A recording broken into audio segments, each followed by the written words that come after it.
Hey everybody, Phantom Shadow here, and welcome back to more Root Film. Last time, we finished Yagumo Case 2, and we're moving on to Riho Case 2.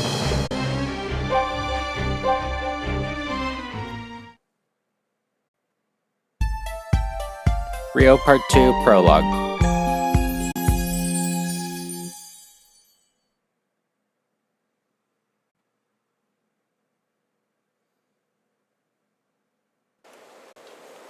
The town of Omori, located in the Shimane Prefecture, Oda City. A scenic town built around the Owani silver mine, once the biggest silver mine in Japan. The Aochi, Amango, and Mori clans once fought over this mine. Surrounded by this beautiful scenery, Riho stands still in the center of the road. Even with you gone, this town remains just as beautiful. And that won't change, even after I'm gone, will it? This is likely the last time I lay my eyes on the scenery. Riho's face contorts in sorrowfully for a moment, but she soon bites her lips and looks on with resolve in her eyes. She pats down her hair as if to shake something off and turns around to stride forth.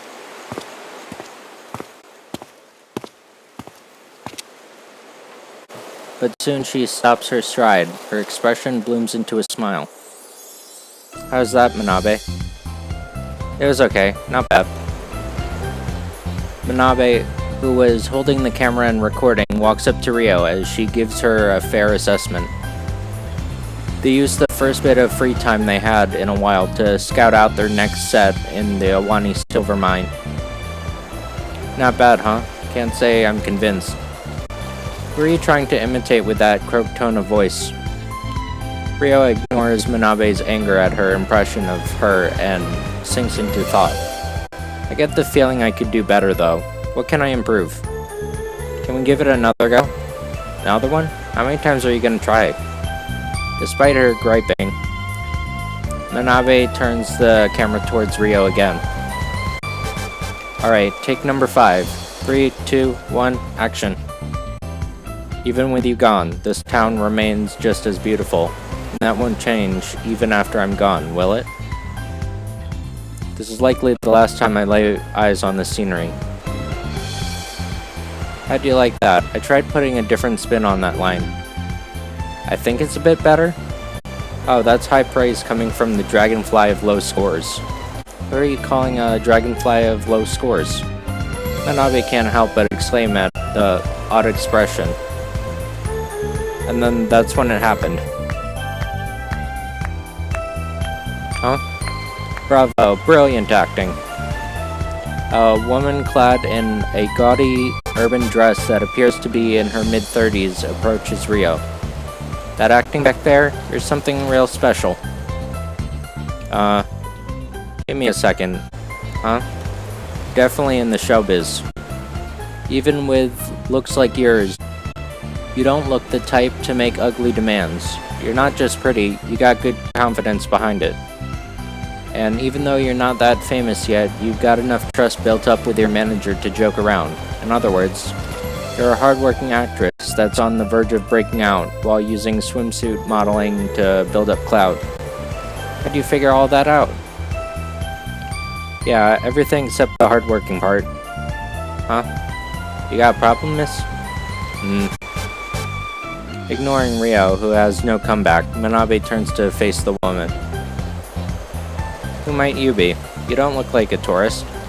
Sorry, I haven't introduced myself. I'm Kana Hasue. Huh? Kana Hatsue. That name sounds familiar. Wait, are you... Riho is about to say something as Manabe cuts into her words excitedly. Might you be the mystery author Kana Hatsue? The one who wrote the Longitudinal Reasoning series? Manabe? That's right. I suppose that is the identifier society uses to refer to me. Yes, that's right. I can't believe I actually get to see you in the flesh.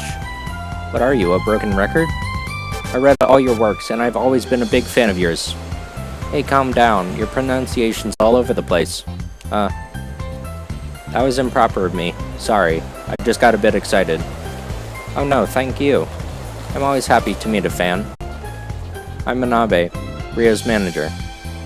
And said Riho is me. That's my stage name, just Riho. Manabe and Riho, noted. So, Riho, do you usually work in Tokyo? That's right, I'm here in Shimane for a shoot. Kanai is teeming with curiosity and asks Riho and Manabe a lot of questions. The conversation picks up and time flies by. Before they know it, the sun is already setting. Look at the time. Would you like to stop by my place? I'm holding a birthday party tomorrow. I'd love for you two to be there. Really? We can't impose on you. Don't worry. It's a light little party for my family and friends. You can spend the night at my place and be in the park tomorrow. Well, being invited to visit the home of an author she admires made Manabe's face light up. I'd love to say yes, but we're already reserved a hotel room and we can't cancel it now. Really? Yes, I'm sorry, but we can't. And after you were kind enough to invite us. I see, that's a pity. Yes, I feel the same way. Manabe tries to hide her disappointment, but it shows clearly. Seeing her like this, Riho taps Manabe's shoulder and speaks cheerfully. Come on, Manabe. You can't say no after she invited us. Talking to a famous author is sure to teach me tons about acting. But the cancellation fee, forget it. Just tell the president you did it for my training and convince him to cover it. If he says no, I'll pay the fee out of pocket. And you're still not getting paid much because you're a beginner. Thank you, Riho. If you feel that way, how about you give me a raise next time? That's a different matter.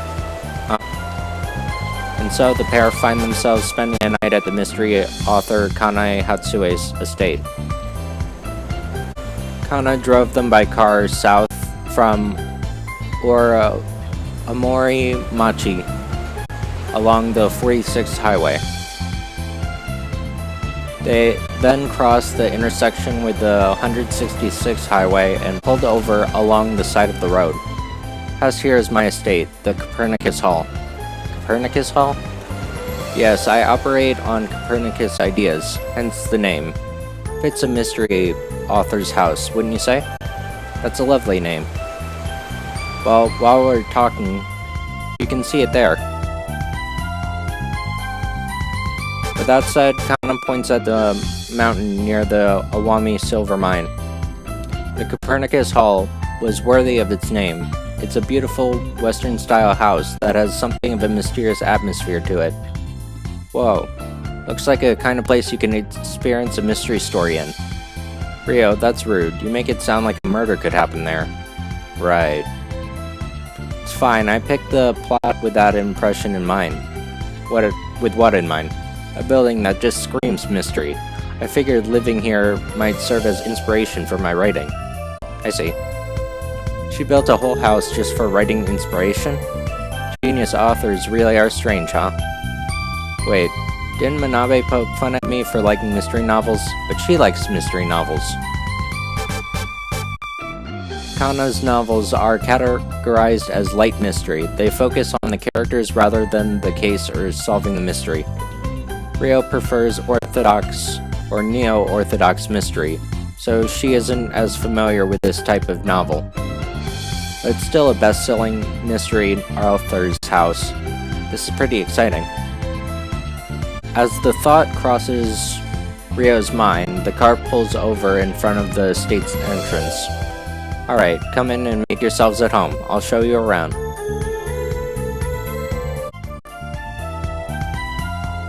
Look at this room. It's a party room? Yes, it was always my dream to have a party in a western estate in the middle of nowhere. Doesn't it feel like the perfect setting for an incident? I see, it suits a queen of mystery like you, Miss Kana. Sounds lovely. I'd rather an incident doesn't actually happen, though.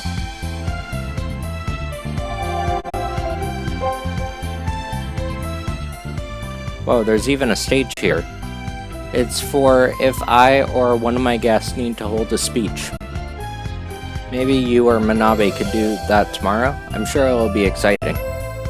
No, I'm actually bad at that sort of thing. Yeah, you're terrible when it comes to ad-libbing.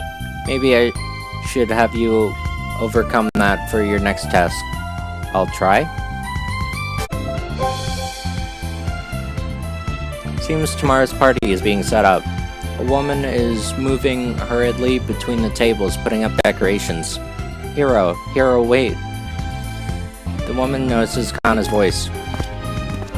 The woman, Hiro, stops working and approaches them. Let me introduce you. This is my secretary. I'm Hiroko Mizukami. A pleasure. These are Riho and Manabe. I met them on my walk today, and we really hit it off, so I invited them to the party tomorrow. Another unexpected surprise out of you? Sorry. She really does have a tendency to act randomly. This whole thing isn't a bother, is it? No, not at all. We're honored, if anything. We're happy to be invited. That's good. Is she the same as Kana? She looks like a really nice person. With that first impression crossing Rio's mind, they exchange greetings. Hiro is my live-in manager. She's great at her job too. I don't know what I'd do without her. I'm not that good at this. You're just terrible at taking care of yourself. The moment I take my eyes off you, you leave a mess. You forget to eat and you're too focused on writing. Writing's the only thing you're good for. But thanks to your support, all my dreams came true. You even made sure they built this estate exactly the way I wanted it. Because the builders couldn't read all those scribbles you call blueprints. Make this room bomb-proof. Build this room in the image of Ekaterina III. The poor architects were at a loss. But you managed to turn it all into blueprints they could read. Good going, Hiro. You really get me. My god, you're easygoing. Hiroko heaves an exasperated sigh, but cracks a forced smile. Riho gets the impression she's like a helpful mother. Somehow I get the feeling the two of you really get along. We've been friends since high school. We're in the literature club and like mysteries, and we both wanted to be authors and thought up tricks. When we graduated, Hiroko gave up on being an author, but yeah, that's what happened. But now I can support you as your manager, and I enjoy that. You're so nice, Hiroko. If only a certain someone could be sweet as you. Well, if another certain someone could make the same achievements Miss Kana has, I'd be that sweet. Fair. The four of them chat a while longer, after which Hiroko returns to preparing for the party.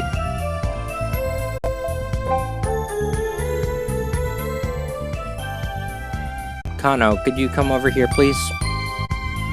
She calls out to the man walking across the tables while checking a list. The man smiles cheerfully and raises a hand as he approaches. Miss Kana. This right here is Joji Kono.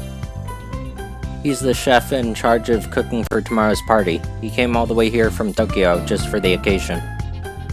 Oh, I'm not here just for the occasion. No need to be so reserved, Miss Kana.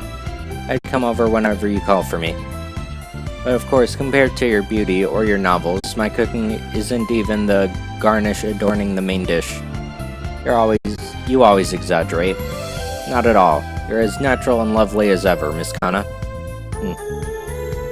The two of them laugh. Riho whispers to Manabe. No, I can't stand this kind of guy. Don't worry, I can't stand people like him either.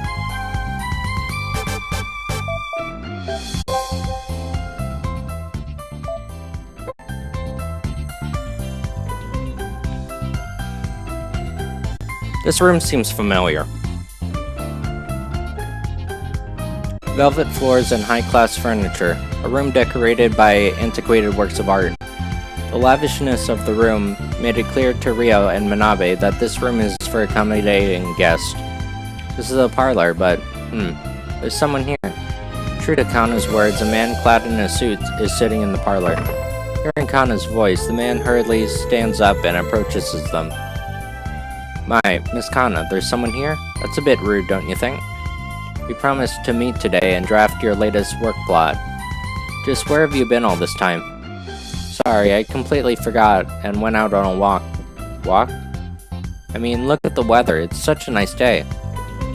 Kana's explanation made the man's expression contort with suppressed annoyance, but she didn't seem to care and turned to face Riho. Let me introduce you. This is my editor and from my publisher in Tokyo. His name is Ryogo Ezono. That's right, Ezono. That was your name, right? I was only assigned to Miss Kana this spring, so she hasn't memorized my name yet. Ezono grumbles with a stiff smile. Riho exchanges greetings with him with a hint of sympathy before leaving the parlor. This is the room you'll be staying in tonight.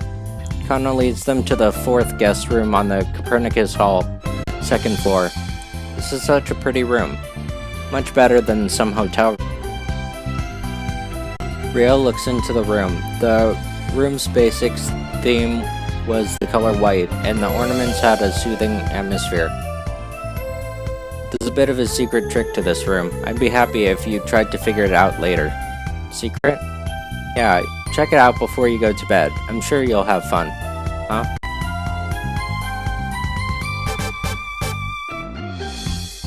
So, your study is in this building, Miss Kana? Of course, want to check it out? I'd love to. She didn't even stop to think. Don't mind you seeing it, but, you don't have to, if it's a bother. No, my study's on the 3rd floor, and the passageway to the 3rd floor is a secret, so I'm gonna need to put these on. Kana hands them a pair of eye masks. She wants them to go in there blindfolded. Eye masks? I feel like some kind of celebrity that got snatched away by a variety show. Riho and Manabe have their eyes covered and walk slowly and carefully with Kana pulling them by the arm. Might be a bit cramped, also there's a step. Whoa, walking around blind is pretty scary. Something bumps against Rio's shoulder. Ah. What was that? What happened? I don't know, something bumped into me. Don't mind that, just keep going. This is scary. The next moment, Rio's body is overcome by a familiar sensation of floating. Is an elevator moving? Alright, here we are. You can take them off now. So right, the two of them take off their masks, and an even more decorated floor than the one below entered their field of vision. This is the 3rd floor where my study is. I don't usually let people go up here though. Can't believe I get to be here. This is a dream come true. Alright, let me show you around.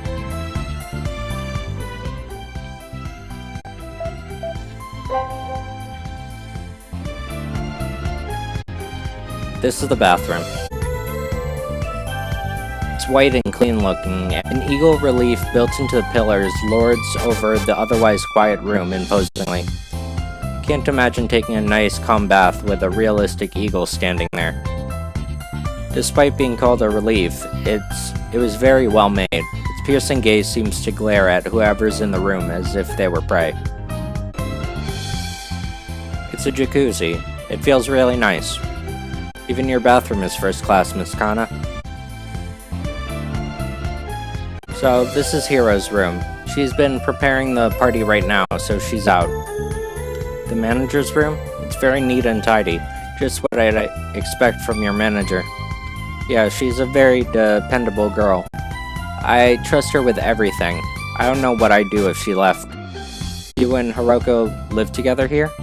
Yeah, well, I mean no. Actually, there's someone else living here, but she doesn't usually go outside. She should come to the party tomorrow, so I'll introduce you to her then. She kinda hesitated to mention it. I wonder if there's something weird about that person. This is my study. This is Kana study. Hey, Manabe, stop gasping like a pervert. I mean, it's Kana Atsue. It's her study. This is where she even when satisfied and endless dance. Actually, this place is newly built, so I wrote my older novels in a different house. Kana Atsue just retorted at me. I'm so happy. You're pretty funny, Manabe. Can I write that down for future reference? She's not usually like this.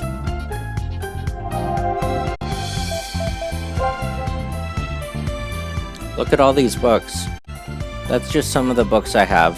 Having too much material here makes a mess. That's just some of it? Authors are just like that. You're an actress, so you probably have a complicated book or two for acting, right? Sure I do. I can't tell her I only got movies. Do you use this PC to write? Yep, until 5 years ago I was still into writing by hand, but I switched to a PC because it's more convenient. I can look stuff up on the fly while working too.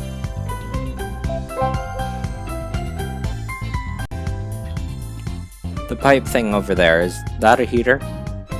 It's a pneumatic system, have you heard of it? Pneumatic?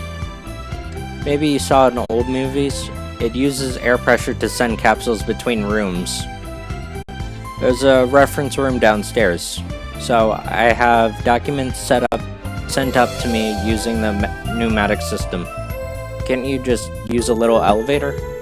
I like the sci-fi sort of thing better. I get what you mean.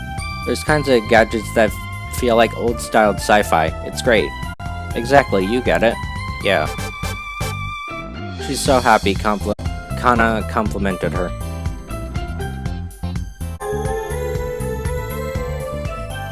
Pneumatic system, huh? I wonder how it works. Want to send a capsule and see?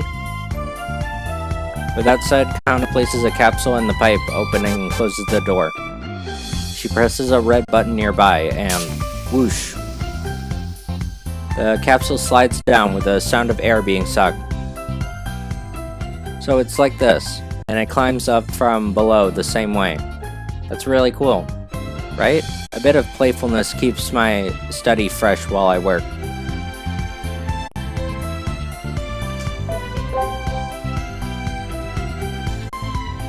Now then, that's the 3rd floor. I'd love to show you the view from the rooftop, but it's already dark out. So you can go out to the roof from here? Yeah, you gotta solve a little trick to get to the roof. Kana winks and smiles mischievously. Anyway, I should be getting back to work. Can you two put on the eye mask again? I'll take you downstairs. Yeah. The two of them put on the eye mask again, cloaking the world in darkness. Kana takes them by hand and leads them back. After parting from Kana, the two of them return to the guest room, where it's been allotted to them. They were given time to do as they pleased until tomorrow's party, and the two took a shower and spent their time relaxing.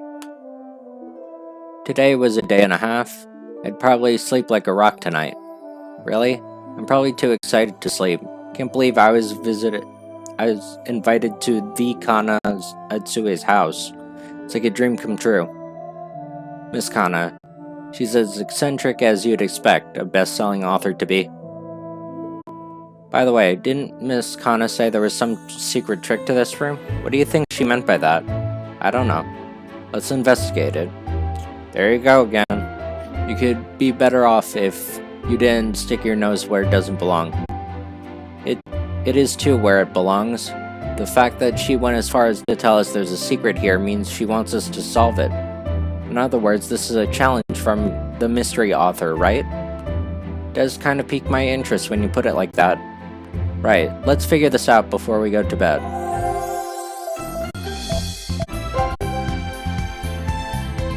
Riho peeks out the small window. Small exclamation then escapes her lips. Hey, there's a small room of some kind back there. Small room? Yeah, it was all dark when I looked during the day, but there, see it? Manabe checks the window as well. Apparently the lights were on during nighttime and shined into the room, making it so the room was visible only during the nighttime. I see.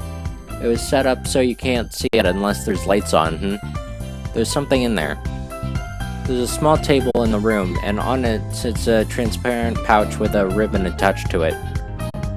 At a second glance, the pouch contained a high-class cosmetic set. And below it was a gift card that said, "Dear guests, please help yourselves to these." It's a cosmetic set, and it's one of those Abe ones that are all the rage right now. Super expensive. Miss Kana has great taste. But wait, how are you supposed to get it? There's no door leading to the room. Who knows, but I don't care for cosmetics either way, so I'm not interested. Don't you want it? It's a cosmetics kit. They're all sold out and really hard to find. My skin dries when I don't use the kind of cosmetics I'm used to. I see, but apparently it's signed by Miss Kana. At those words, Manabe's expression completely changes. At all costs. Huh? We have to get it at all costs, Riho. Manabe, that's not what you said a minute ago. I changed my mind, no matter what, even if it cost me my life. That's heavy, it's just a cosmetic set, you know? Shut up, less lip flapping, more room investigating. Yes ma'am, right away ma'am.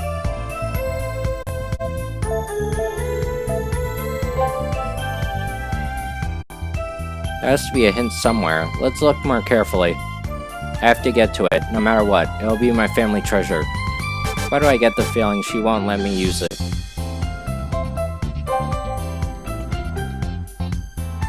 Riho looks at the mirror next to the small window. Looks like an ordinary dresser mirror, but there are chafing marks on the floor around it. Maybe Riho applies some force onto it, which slides inward. I knew it, the mirror moves. She slides the mirror the whole way, revealing a hidden door behind it. There it is, I found the entrance. Great work, Riho. Now we can get to the room. Manabe grips the doorknob vigorously, but... Twist the knob though she might. The door doesn't open. Ah. Look at her go. Manabe wheels around and glares at Riho. It won't open. Yes, wait, what is... This isn't a door, it's an elaborate carving that's fixed to the wall. A dummy trap. That's what I'd expect, Miss Kana. Let's look for another way in. Maybe the trick to it is that there's no way of getting it. A mystery author would never do something that unfair. It has to be some kind of way. Yeah, you're right. Let's do this.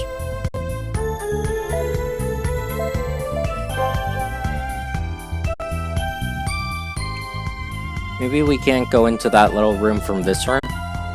But she wouldn't say it's a present if it was the case. Maybe even with that said, Riho and Manabe have inspected everything that looked remotely suspicious. We'll be here until the party tomorrow, so we can check it out later. No, what if it's set up so we can only get in there today? Come on, I'm tired. Riho gives a large stretch as if to relax her shoulders. Let me take a break. With that said, Riho leans against a nearby wall when her body sinks into the wall. Where am I? Riho, what happened? Manabe looks around, but Riho is nowhere in sight. She disappeared. The moment Manabe, too, had her eyes off her. Hey, over here. She could hear Rio's voice somewhere. Manabe looked in the direction of her voice, only to find Riho waving towards her from inside the window. How'd you get in there? Turns out the wall over there rotates when you push it. Manabe follows that instruction and pushes the wall with her hands. And like a trick from a ninja hideout, the wall rotates. Never to imagine there'd be a hidden door there.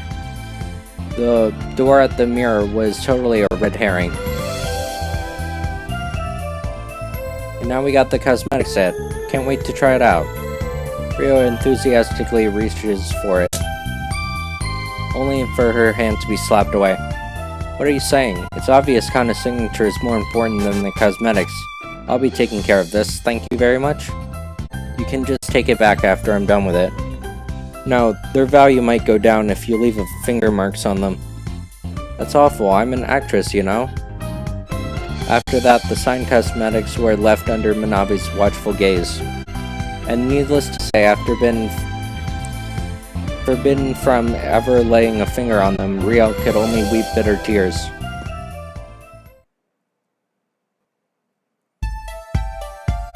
Riho Part 2, Chapter 1.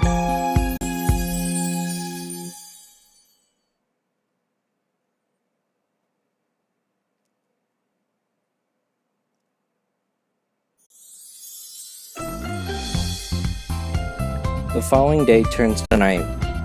Riho and Manabe enter the party hall a bit before the event begins. The place is adorned with brilliant decorations, and welcome drinks are handed out to the guests, who are chatting among themselves. A bit nervous, but it looks like coming in with casual clothes was fine. Manabe sighs in relief as she looks around at the other guests to talk. While the two speak near the entrance, Hiroko approaches them carrying a tray of welcome drinks. Thank you for participating despite the short notice, you two. Have a welcome drink if you'd like. Thank you. We appreciate the offer. The two take up glasses full of pink champagne, and then ask Hiroko something after looking around the room. See, everyone's not here yet? Probably because it's still early. No, actually, all the invited guests are accounted for. Then it's a pretty small party considering it's hosted by a famous author. We'll have a bigger party sponsored by the publisher next month in Tokyo. Today's party really is just for Kana's close circle. I mean, inviting people over to the middle of nowhere is bothersome on its own, right? I guess it's a bit inconvenient, but yeah. Hello there, we meet again today.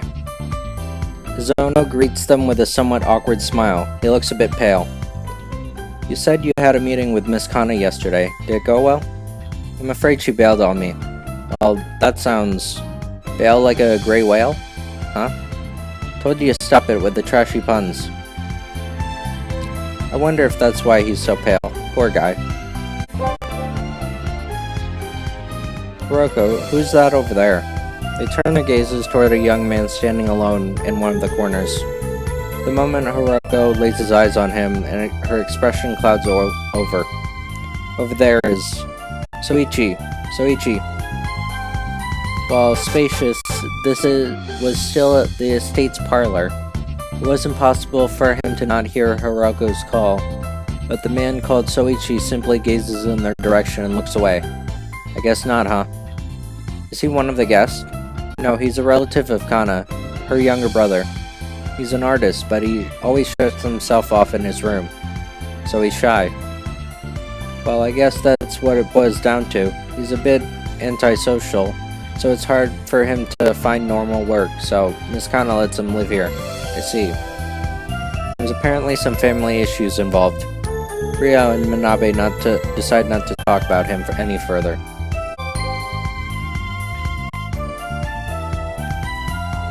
A woman that looked to be about in her 50s and dressed with pretty decorations suddenly walks up to them. I believe this is the first time I've seen you two. Hello, I'm Riho, an actress, and this is my manager Manabe. A pleasure, I'm Shoko Manabe. An actress, eh? I'm Shiho Tomizawa. Perhaps you've heard of me? Oh. From Riho's experience, these kind of people react badly to being told you haven't heard of them. Riho was at a loss at how to answer, but was soon given some timely help. Of course we have. I quite enjoyed reading your airplane timetable mystery series. Ah, have you now? It's always a pleasure to meet a reader. Yes, indeed. My works aren't aimed for a wide audience as Kana's, but I do have avid fans among those who enjoy mystery novels. Tomizawa seems quite satisfied by Manabe's answer, much to Rio's relief. Thank God Manabe knows her. She looks like some kind of veteran author, but she doesn't sell as much as Kana. That's the kind of person that's looking to pick fights. Alright, so we have like 3 characters that are well versed in mystery novel writing.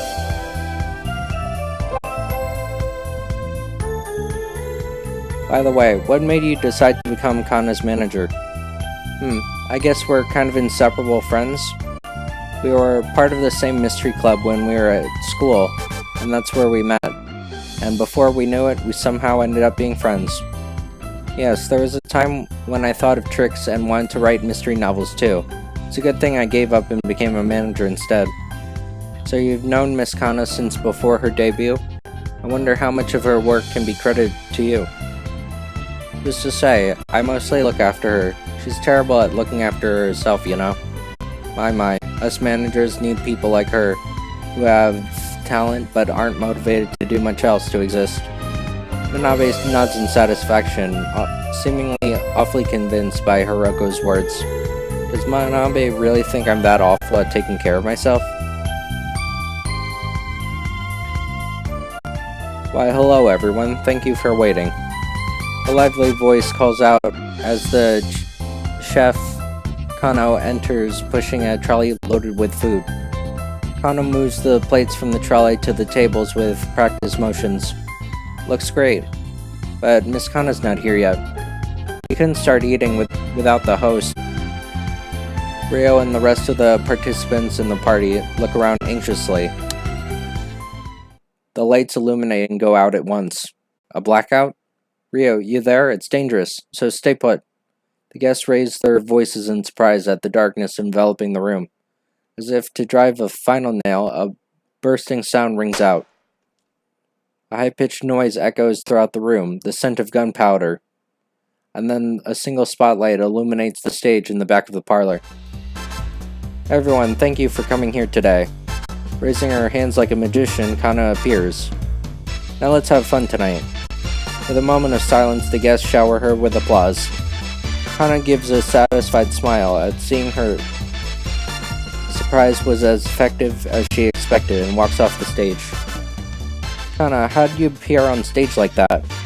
Yes, we were next to the entrance, but you just appeared on stage in the blink of an eye. They likely felt the same way that moment.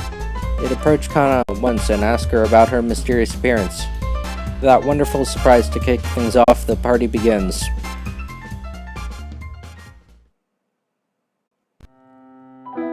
An hour after the party's beginning, everyone already had a round of food and were mainly focusing on the alcohol. As soon as the toast was raised, everyone excluding Soichi, who had gone off somewhere, surrounded Kana, who was chattering excitedly. My, the winds sure are blowing strong tonight. The windows have been shaking a great deal. At nights like this, the god Kanayago might be going out in search of prey. Kanayago? I've never heard of a god by that name. That's because he's not featured in the ancient texts, but he's a very scary god. Very scary god indeed. Sounds interesting. Could you tell us more? Sure, listen closely then, to the tale of the terrible god worshipped in this land of Iwami. With her suggestive tone, Kana draws the attention of not just Kana, but everyone present. Looking around to confirm that her words had the desired effect, Kana continues with her story. Well, you see, Kanayago is a bit of an odd deity that favors corpses. Most kami in Japan abhor corpses since they're tainted, right? But Kanayago is the god that brings upon fortune to those offer him corpses. Those who worship this deity were said to hang corpses along the walls of this place of worship. Corpses? And in doing so, that deity allowed for more efficient mining of silver. Silver, do you mean?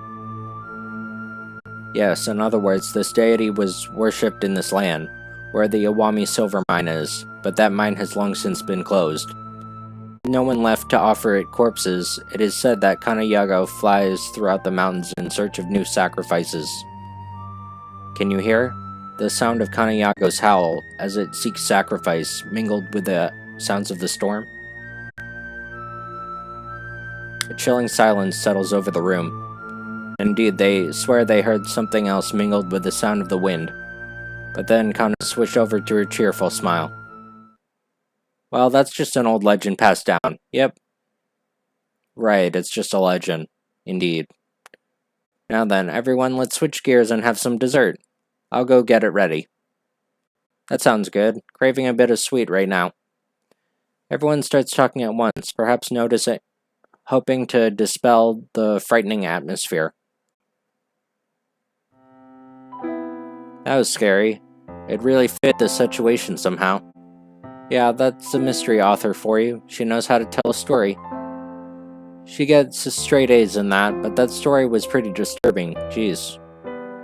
You think those kind of theatrical legends are par for the course in mystery stories?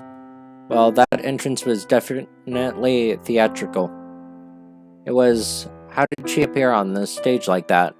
Manabe's words prompt Rio to ponder that question, but as soon as she turns to Manabe with a mischievous smile. Say, want to investigate the trick behind her entrance? We can try, but do you think it'll be that easy? I don't know, but that felt like Kana issued us a challenge with that performance. We can burn time until dessert's ready, right? A challenge. When you say that, it piques my interest as an avid reader. Let's do it. Alright, let's solve this baby then.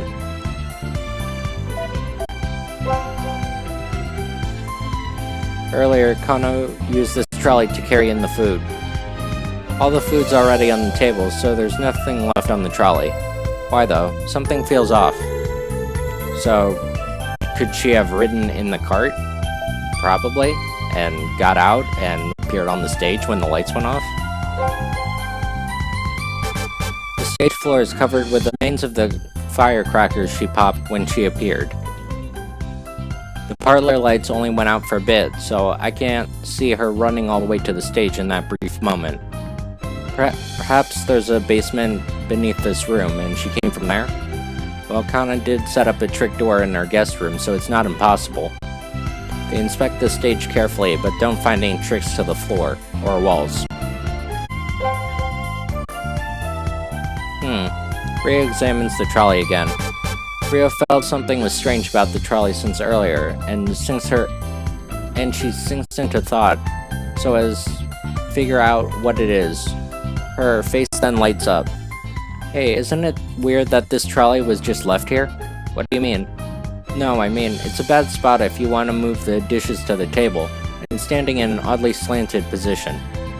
Kano is a skilled fancy chef, so I can't imagine him leaving a trolley carelessly like this. That is strange. An idea flashes through Rio's mind. Obeying that gut feeling, she flips up the fabric covering the trolley trunk. There's a partition board inside. I knew it. Moving aside the partition board, Rio reveals a space just large enough to contain a person. I see, so Miss Kano went in here and had Kano carry her over there. Yep, when the guests were all distracted, she snuck out of the trolley and waited for the blackout to step up onto the stage. That's what I expect from Miss Kana. She never neglects to surprise people. She takes it too far. She put a secret door in our guest room and had us walk around with eye masks. A bit too high on the weirdo scale for me. That's a first-rate mystery author's idea of courtesy.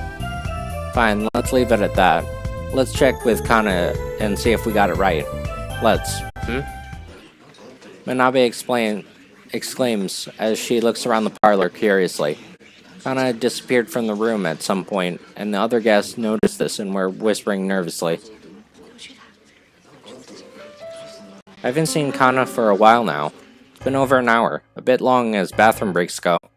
True, she did have a lot to drink, so maybe she felt queasy and retired to her room to rest. That's not right. She was supposed to have a meeting with me after this party.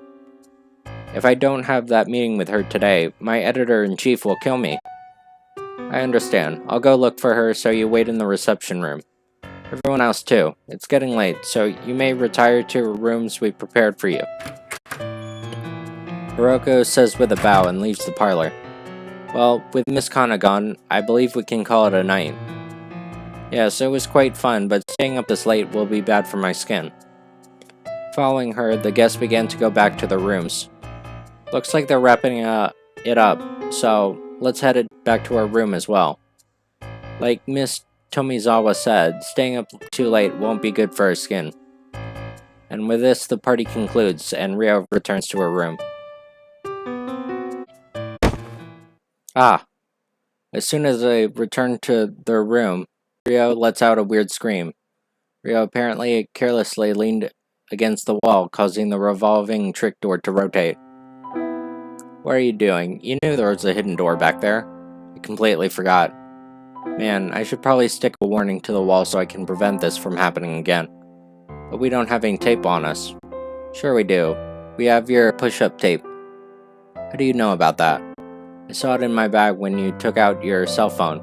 I never knew you are at an age where you care about drooping skin.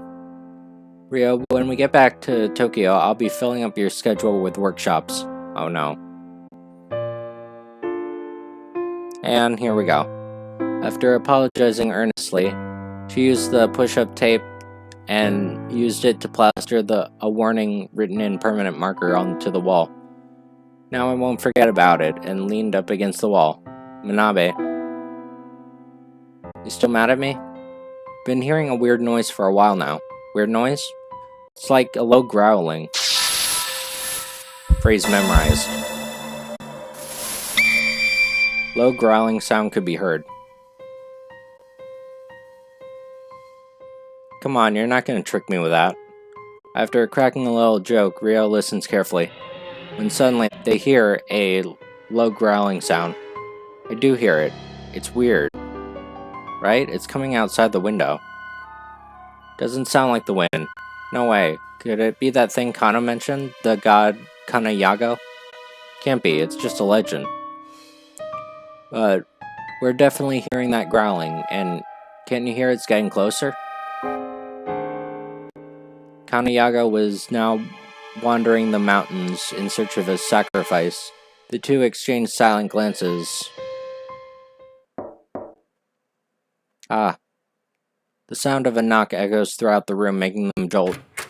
Riho replies while stifling her agitation and opens the door to reveal Hiroko, who is standing there pale. Thank goodness you two are still awake. What are you doing here this late at night? Can't find Kana. She's nowhere in the estate. Huh?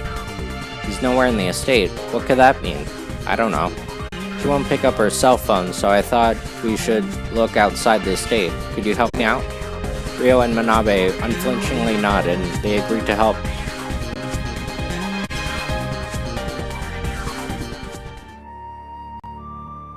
A few minutes later, Riho and Manabe meet with other people gathered for the search, and walk down the Copernicus Hall's driveway.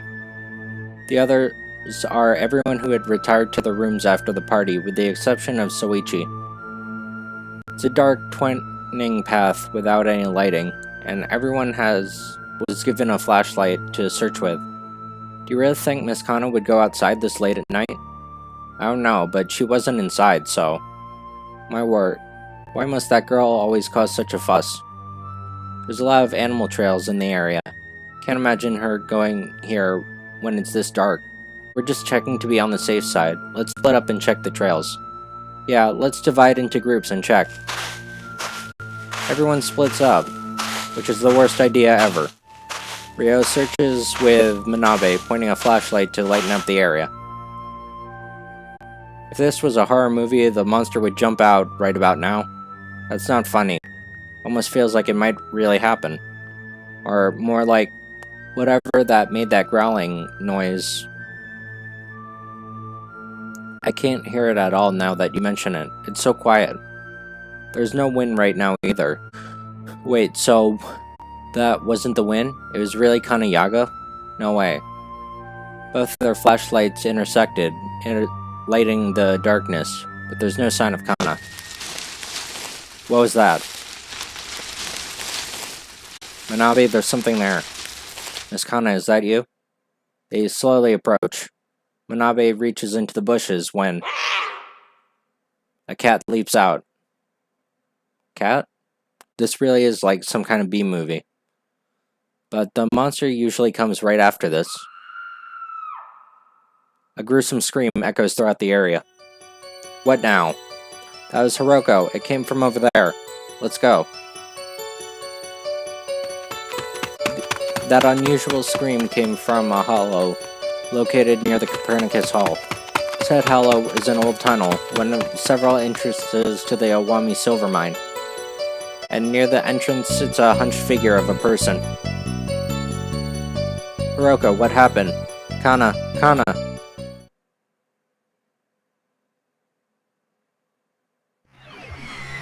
Kana was inside the hollow, but she was all too different. Kana. Did you find her? Ah. Everyone else gathers around and falls into shock. Kana lay near the hollow's entrance. Her skin was terribly white and pallid. Step aside. Tomizawa pushes Hiroko aside and rushes to Kana's body. She presses a hand against her neck and carefully checks for a pulse. No, it can't be. Is she... Tomizawa shook her head silently. Can't be. Not Miss Kana. A deep silence falls over the hollow. Everyone is rendered speechless by what happened. Every now and then, the hot wind rising from the hollow rustles the trees. Riho then sees Tomizawa, who had apparently come to her senses, pull out a cell phone and call the police. We should investigate as much as we can before the police show up.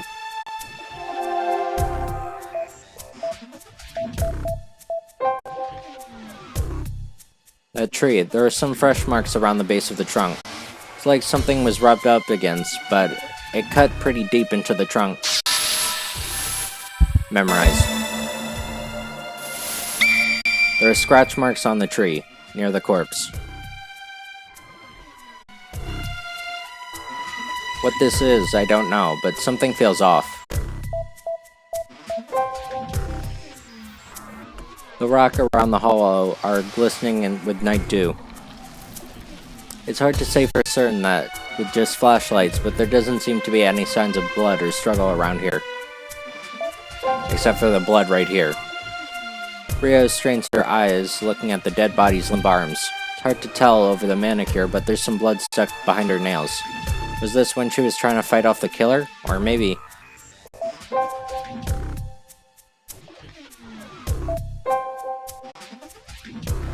Riho gazes at the corpse's head, wincing at the sight of its agonized expression. Withstanding the urge to throw up, she gently inspects the body from below, discovering some sore scars and lacerations on the back of her neck. Those rope marks. Somebody strangled her. The lacerations are probably because she clawed at her throat while she was suffocating. As far as I can see, someone strangled Miss Kana. That's all I can tell so far. Riho's convinced for the time being and moves away from the body. And then the sound of the patrol car's siren reaches her ears.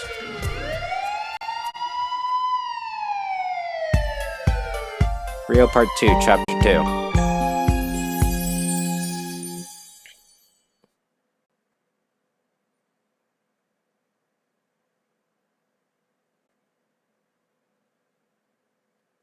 Manabe.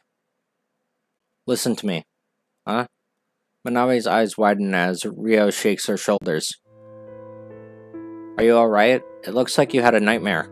Manabe feels Rio's concerned eyes on her. Guided by that gaze, Manabe rises from her bed. It's morning. Yeah, you were moaning back there, so I was worried. I had a bit of a bad dream, but I'm fine now. That's good. After a while, Manabe washes her face and fixes her clothes, going back to her normal snappy self. Alright, we're good. Let's go. Some people from the police showed up earlier and said everyone needs to gather at the parlor. Right, the police. So what happened last night wasn't a dream. Yeah, having that happen to someone you care about so much must be terrible. I'll be fine. I was a big fan of Miss Kana, that's true. But before that, I'm your manager. Smiling back at Manabe, who regained her calm demeanor, Riho leaves the room with her. Alright, I think that's where I'm gonna save, and we'll continue this next time. Because I've been recording for an hour. So, thanks for watching, and see you guys then. Bye.